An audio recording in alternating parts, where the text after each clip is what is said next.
and now they have something to focus on and listen to, they might be able to sit down versus being in a quiet room, which is very different than turning the TV on. Like, I want to be really clear about that. Soothing music is very different than just turning on television. Television can be incredibly overstimulating, and if it's the news, it can, worsen their paranoia and delusions because they believe what's happening on the television is actually happening in their home environment. You have to be very careful about the television with dementia. We talk about the Hallmark channel all the time. It has to be, very comforting thought and simple ideas for them. A calming environment. So, like, even this environment right now is a little agitated. The lights are a little bit too bright.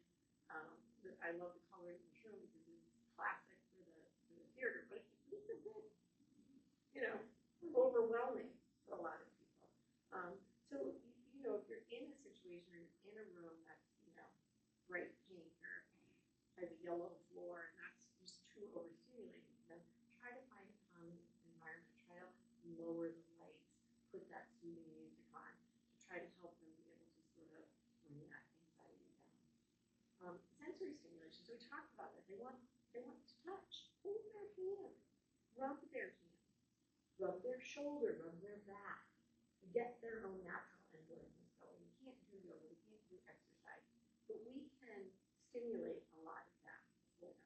Now, if they're full-blown agitated and you try to touch them, they're probably not going to want you to be doing that. But if you're starting to get them to settle and they're sitting down, sit next to them.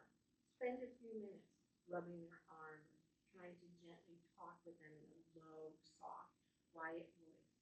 Tell them stories.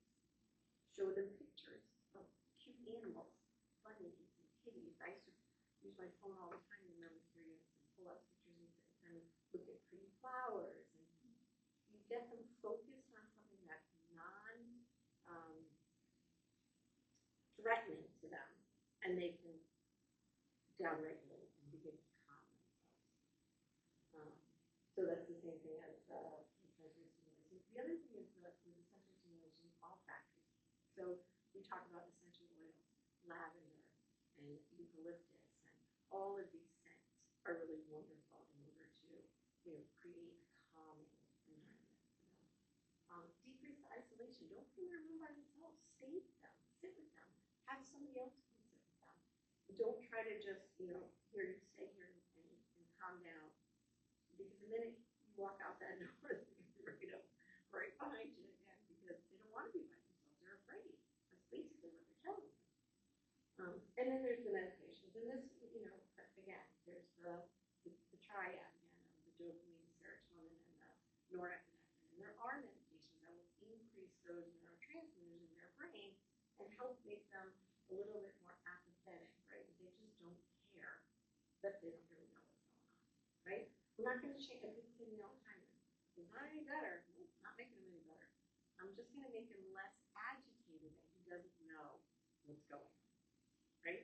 Or feel the need that he has to act on it. It does slow their brain processes down sometimes, especially when we use antipsychotics, which definitely affect the dopamine. But sometimes that's very calming for them, and their brain stops racing and being so uncomfortable. Get off that. All right, let's talk about reorientation versus redirection. All right, so does everybody feel like they understand this concept? We're just going to go through it again. So reorientation is when we bring somebody with dementia back into our world. Redirection is where we get into their world, figure out where they are, and then help move them off of something that is distracting to them. So when a resident or a member comes up to me and says, I'm looking for my mother, I don't go, oh, you're 86, your mother died years ago. No. You say, okay, well, where do you think your mom might be? Right? Because I want them to tell me where they think my mom might be. Because then I want to tell them, yep, that's where she is, right? Because now they're right. And everybody likes to be told they were right. So now I've brought her anxiety down because I've told her that she's correct. I engaged her by asking her what her thoughts were on it, right? And I can also then kind of get an idea of where we're going with this, right? Now, I sort of, I have to take a few seconds for myself to think about what my answers would be. And this is where a lot of times families have a problem with well, I don't want to lie to my mother, I don't want to lie to myself, I'm not lying. We're using therapeutic untruths in order to keep them calm and to soothe them. Don't tell children, don't talk to strangers because there's rapists and murderers out there, because that would be distressing to them, right? We share only so much information. And this is where I find a lot of times my families have a hard time, my wives have a hard time, because they're so used to talking to their husbands about everything, right? They want to tell them, oh, the accountant hasn't gotten the taxes back. Well, now, for the next 3 weeks, he's on a tear. They didn't have enough money for the taxes because you mentioned once that the accountant didn't get the taxes back, right? So you have to be very judicious with the information that you give the person with dementia because they can't process a lot of that information. It's just going to kind of fuel their fire and increase their anxiety. So take a few minutes, buy a few seconds to think. You know, when they're worried about something, reassure them. Everybody wants to know that somebody's looking out for them, right? We all want somebody, independent as we are, we all want somebody to look out for us. So if somebody comes to you and says, somebody stole my wallet, I know somebody came in and stole it. Your initial reaction is, oh no, nobody stole your wallet, it's fine. Okay, you just invalidated everything that they just told you. Instead, what you want to be able to say to them is, oh my goodness, that must be very upsetting for you, right? They're upset, they're telling you they're upset. Validate the emotion. Then second of all, we say, I'm going to look into that. Let me see what I can find out. Why don't we go in the kitchen and get a snack? And then I'm going to see what I can do to find out about your wallet being stolen. Somebody's looking out for them. Somebody's going to help them. Somebody has brought them into the other room to redirect them, get them off of the room that they think the wallet was stolen out of. Now, sometimes it doesn't work right away. Sometimes we're like, no, I have to stay here because I have to make sure that, okay, well, let's look around for it. Now we look around for the wallet for a little bit, right? And then we say, I'm really getting kind of hungry. Can we go get that snack before we go looking any further? And eventually, by the second or third time, it works. And you get them in the room, and they can kind of self-soothe themselves a little bit and down-regulate, right? Watch for nonverbal cues. And this is very often, I'll talk to family members and go, oh yeah, I noticed that right before he starts getting really, upset with me, he'll start looking around for things because he thinks I've taken his things, moved his things. So watch for those nonverbal cues, right? And this is where routine is so important. And as I age, I realize routine is so important. My keys go in the same place all the time. Because if I don't put my keys in the same place all the time, I can't find them, right? So as we define cognitively, that routine that we develop, right, is what keeps us less anxious and feeling comfortable in our own space. So having a regular routine, you come in, a lot of these gentlemen want to bring their wallets here to town square. We encourage the families, you need to have a fake credit card or a duplicate license or whatever, so that if they lose it, it's not valuable, right? But they don't want to leave that house without that wallet, just like we have the same problem with the cell phones, right? They don't want to leave the house without cell phones. But if we can get them to come in every night and put that phone here and that wallet here, when they go into the bedroom and they can't find their wallet and they're tiny, remember we keep everything out here, and it becomes their new routine, and it becomes safe, and it becomes comfortable for them, right? Be creative in your verbal responses. We kind of already talked about this, but, and again, it's not lying. It's being creative. It's actually being respectful of the person with dementia by not asking them to understand something that's beyond their capability, right? So, if they want to know, what you did for the day, several family members told me, especially the wives and the husbands, think they're out having a good time while they're here at town square, right? What did you do for the day? Again, always turning that around is great, but then come up with some wild story of something that you did. You went shopping and you took a trip to New York and you went because that's what you guys used to always do, right? You know that he likes to ask you about it. You went to the zoo, you did this, you did that. Something creative that will spark stimulation and conversation that you can talk about that will lead to conversation that is not anxiety producing or that type of stuff, right? And we know what those things are. And they're all different. I mean, I know what I would say to John, right? We've been married 37 years. I have to figure out what path to take him down that will be agitating to him. And memories, for those of us who are caring for, elderly aunts and grandparents and parents, we know those stories that they used to love to tell. They tell us that story a million times. Can you tell me that story about when we went and picked the strawberries at, Porter Farms? She's going to tell you that story again, and now she's going to be off, and she's going to be happy about what she's doing. She doesn't think you were out, selling in China during the day when she was at right? Focus on what really matters. Focus on when they're really agitated about something or when they're really distressed about something. There are times when reorientation is important, right? I love you. You're the most important person in my life. Of course, I'm not out with anybody else during the day when you're in town, right? That's okay. That's okay to say, right? You're reassuring them that you're here for them, right? Don't belabor it. Don't make a big deal out of it. Don't say, oh, that's wrong. I would never do that, right? Just reassure them how you're feeling, and then change the subject and move on to something that's more pleasant for them to think about, right? And then don't try to correct them. Really, I mean, I honestly, there's never a time, really honestly, that I can think that we really should correct them. I used to say, if they're going to do something dangerous, right? Like, I'm going to go sit down and clean the guns and playing with the bullets, right? Well, they shouldn't be having that stuff anyways, right? But there are times when they want to. I'm going to take the keys and run to Publix and haven't driven in, 3 years, right? And all of a sudden I get this idea they're going to do that. Well, then you may have to reorient and say, it's probably not a good idea for you to drive, especially if they're on their way out the door and you haven't quite gotten to them yet. You might have to get back to the reorientation. But you're always better using redirection, and you're always better using distraction. Oh, sure, you can drive to the store after dinner. No, let's have dinner first, right?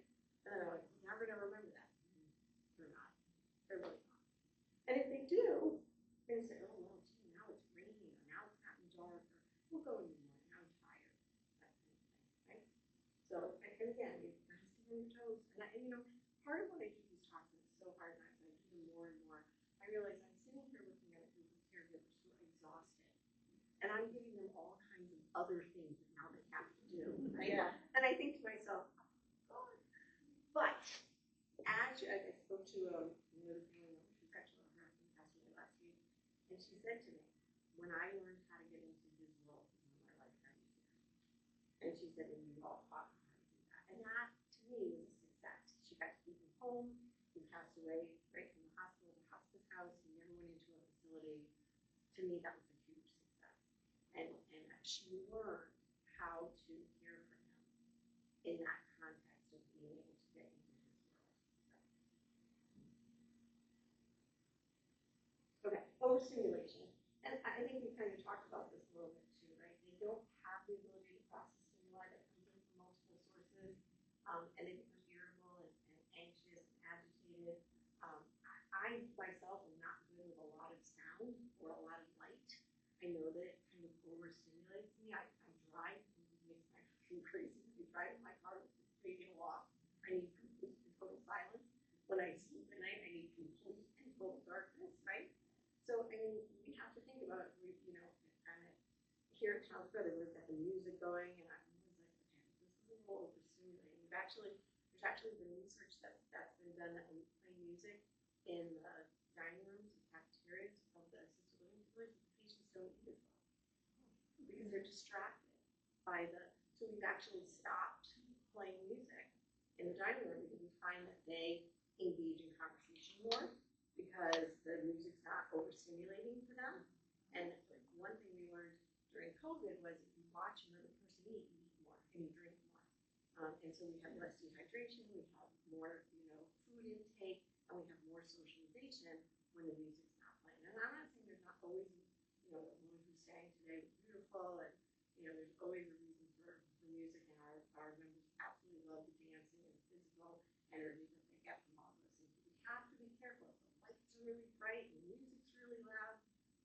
very overstimulating for these folks. So you have to think about that. Smells. You know, sometimes lunch is going on. We do it in 2 lunches, and the second group is waiting for the lunch, and the lunch smells really great. That smell can be really distracting for them and cause them to be quite agitated. They're hungry, they want to go in there, they don't understand why they can't go in there, right? So we have to be just aware of these things, right? So, you know, if you're cooking dinner and you bring them home from town square and they walk in and the house smells really good, you better be ready to put that meal on the table, because, or at least give them a snack, because it's likely to be very anxiety. And the same thing with touch, taste. I don't, but you know, we talk a lot about children on the spectrum with autism, that their sense of touch or their textures, right, clothing or things like that. I find that a lot with my dementia patients, that all of a sudden, you know, they don't like the way the shirt feels, or they change their clothes like 3 times, like they're a teenager again, right? And it's like, what's the problem? They don't like, right? They don't like the feeling, or they layer. That, you know, I got this shirt on, and this shirt on top of it, and this shirt on top of it. That's anxiety. Like, I don't know, you know. And again, talking to families, you know, give them choices. Help them with their self-esteem. Help them feel like they're part of it. Would you like the blue shirt or the red shirt today, right? So they have a choice. Don't send them in front of their closet and say, pick out something to wear. It's too much for them, right? You've got to give them smaller choices so they can be successful, right? And I know it's a lot for you to take on, but if they're successful, if they're happy, their life will be easier, I promise. Unmet basic needs. And this is, I probably, you know, when I do this talk, I really should put this on the very beginning of the slide, honestly. I shouldn't put it at the end. These are things that we have to do. We have to do that for babies. We have to do it for patients with dementia. They can't tell you they're thirsty. I can't tell you how many family members will tell me that when their loved one's constipated or has to have a bowel movement, they get agitated because they can't tell you that this is what's on. So we have to sort of be able to anticipate that. We know that after they eat, that's a normal time for them to typically have, you know, a bowel movement. Then we need to gently bring them to the bathroom after they have a meal and have them sit for a short period of time and see if we can't help them move that along so that they're not agitated, because they don't have the ability necessarily to tell us what they're feeling. They don't have the ability to say, I have to go to the bathroom, right? They just get agitated. And so we have to sort of go back to that being that detective again. We have to sort of be that detective. Are they hungry? Are they thirsty? Are they cold? Like, you and I might be sweating, sweltering in this 90-degree weather, and you're freezing, right? You get in the car that you now had sitting out here, right? You come in for this talk, now you're going to go to your room, and you're going to go out the car's hot, and you have blast air conditioning because you're hot, but they're freezing. So, you know, I was amazed as a Connecticut girl coming down here and seeing some of the patients who did with their parkas on and their gloves. I was like, but it's cold. The air conditioning is cold for them. They don't have, their brains are broken, their ability to regulate their own temperature, it doesn't work anymore. And so they can't raise their body temperature. And when they can't raise their body temperature, they can't be quiet. I would much rather be hot than cold. And nothing worse than when you're cold and you just can't get warm. Really agitated. Same thing with hungry. We talk about being hangry, right? You don't have to be cognitively impaired to be hangry. And they can't necessarily tell you that they're hungry. Snacks and food are one of the best things to soothe a dementia patient. Let's go get a snack. And I'm not saying that, like, you know, every time they get agitated, you give them a donut. Like, that's not what I'm saying, right?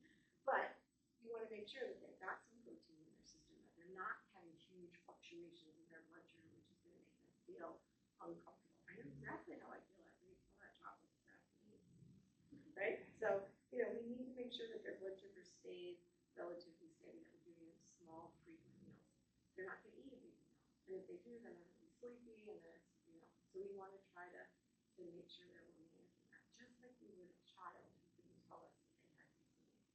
Okay? And then socialization, we talked a little bit about that in terms of, you know, feeling comfortable, feeling like someone's around. Most patients with dementia do not want to be by themselves. It is scary for them to be by themselves. They need that touchstone. They need that person who they know is And that person's usually the person they're leanest to, but that's the person that they need and they feel comfortable with because they know you're watching out. So, we talked a little bit about closing here in terms of what's comfortable. And then pain. And I know this is a very wordy slide, and I try to work on making it a little less wordy today. But the reality of it is that if our brain is broken, if we can't regulate our emotion, we can't regulate our temperature, we can't figure out socialization, we have poor insight and judgment, we have difficulty walking, we can't put one foot in front of the other, our bladder can't tell us whether or not we have to urinate, we're incontinent of bladder or bowel. What's the chances that we feel pain the way everybody else does? Right? And we know that towards the end of stage 6 and stage 7, that they feel pain on a regular basis. I wake up in the morning and I'm sick, and I'm in pain, and I'm 60. So if you're 80 and you've been sitting all day, or you don't walk very much, or you're stiff, you're uncomfortable, your muscles don't feel good. Pain is a huge unmet need because dementia patients don't come up to you and say, I'm in pain, my shoulders hurt. But you walk up to them and you start rubbing their shoulders and they'll do the, oh, that feels so good, right? Because they're unable to articulate that for you.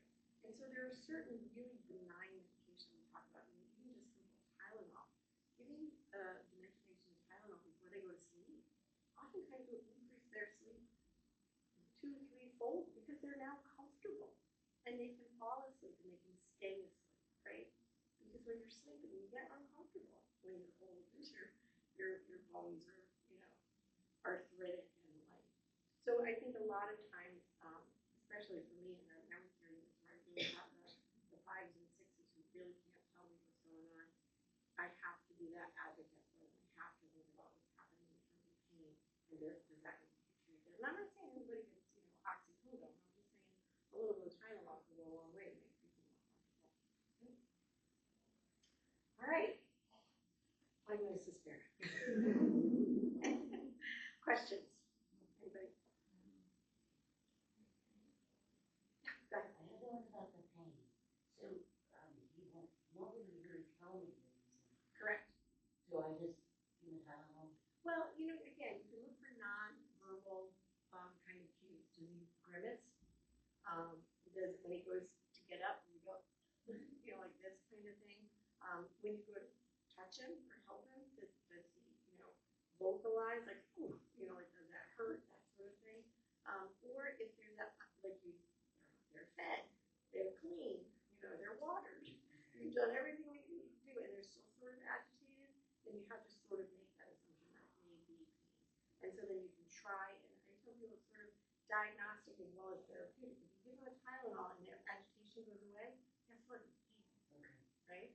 And it's such a benign medication that you can give it a try, right, and see if it works. Okay. Right.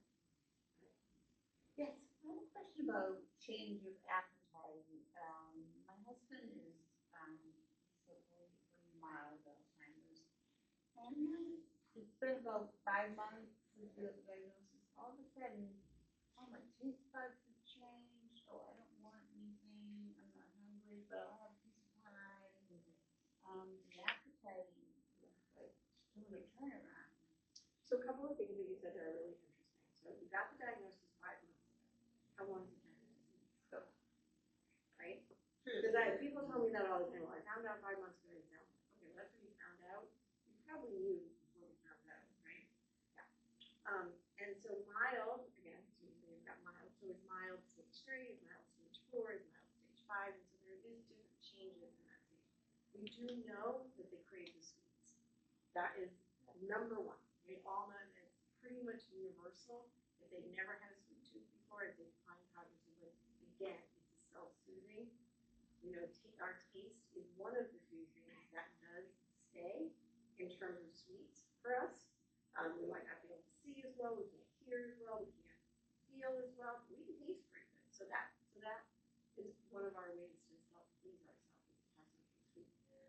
In terms of appetite, there's a lot of other things that go along with it. So number one, they're not moving. They're not expending the energy that they used to. If you sit on the couch all day, or you're limited in your mobility, you're not burning calories. Your body's not going to tell you that you're hungry. Number one. Number two, a lot of times it's depression. When you are depressed, you don't eat. A lot of people don't eat. Some people go the opposite direction and they overeat. But a lot of times what we see in the elderly when they become depressed, when they don't have that serotonin, when they don't have that norepinephrine, is that they're just apathetic to everything, including food. And food is very pleasurable for us in many ways, right? So if you're so apathetic in your life, you just don't really care whether you eat, that very well can also be an indicator of depression. And this is where, again, there's lots of nuances to depression in geriatrics, because it's different than what we see in a 30-year-old who's depressed. Typically in dementia patients, their appetite does change, and not necessarily they begin to lose weight. It's not a good in terms of that. So again, pretty classic for where he's at. But there's interventions that can help with that. All right, that's it until July.